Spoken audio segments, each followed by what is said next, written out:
معاسیو کې ټوله ګندګي د معاسیو ګناهونو کې. د سعودي یو عالم هغه بیان کولو دا خبره ما مخکې څو ځل بیان کړې ده،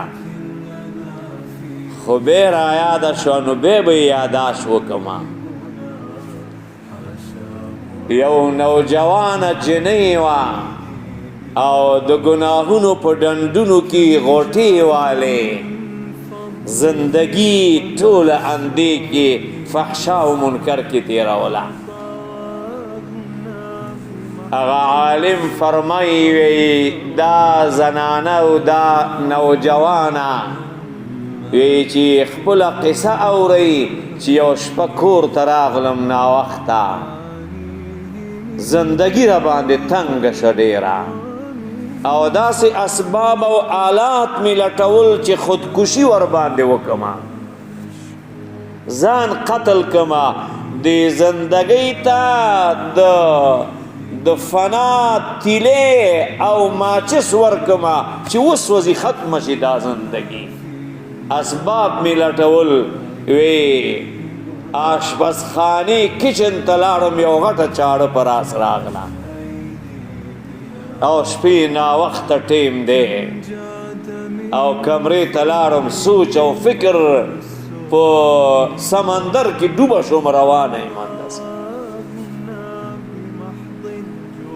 وی کمرې دا کړکۍ او دروازه مې کلاو کړه او سبا ټیم نږدې دی او امام لګې دی جمع ورکوي او د قرآن دا آیت مې واورېدو چې زما رب کریم داسې فرمایلی دی وَلَقَدْ خَلَقْنَا الْإِنسَانَ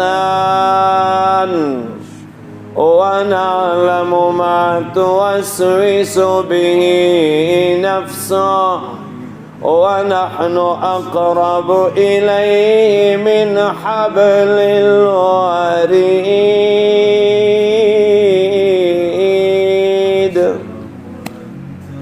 امام دا آیت ویلی وی چې الله فرمایلی، الله وی چې ما دا انسانان پیدا کړي دي او الله وی ما ته پته ده چې دوی ته نفس او زړه د څه شي وسوسې کوي. الله وی زه په پوهېږم، الله وی او زه دوی ته د زړه د مرۍ رګنم د علم په لحاظ نږدې یم.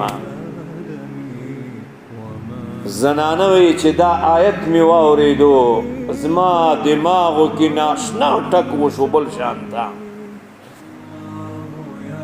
چې دا ته په کوم لار روانه یې او کول څه پکار دي، رحمان څه غواړي او ته څه کې او شیطان څه غواړي لګېری.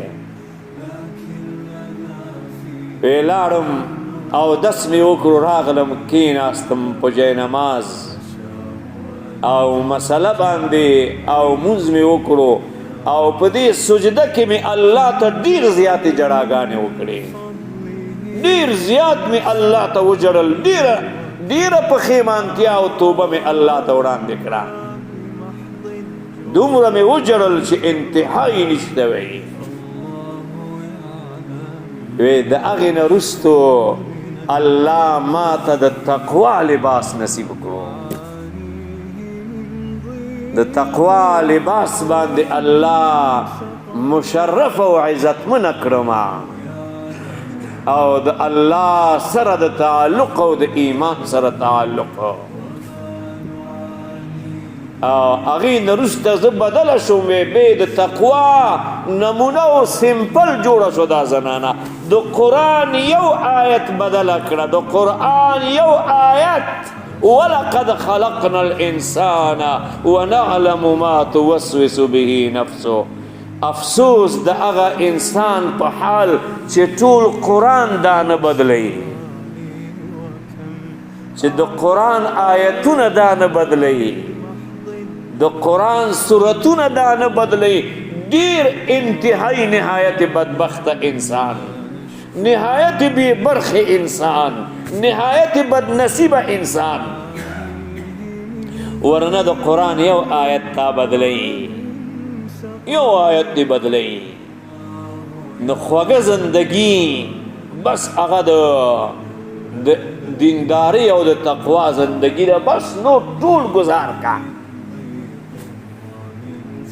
او بیدینی، شهوت پرستی، حرام خوړل، حرام سکل، حرام اغوستل، حرام بے حیا کول، بے حیائی خورول، پیلول، دا ټول دا اغا د اور بچر کی او لمبی دی چې خپل لګي ځان ته اور تازه کې لګي خپل او خشاک ورچه او لرګي ورګزاره چې دا اور د ما باندې ډیر تر او تازه شي. اعوذ بالله منها.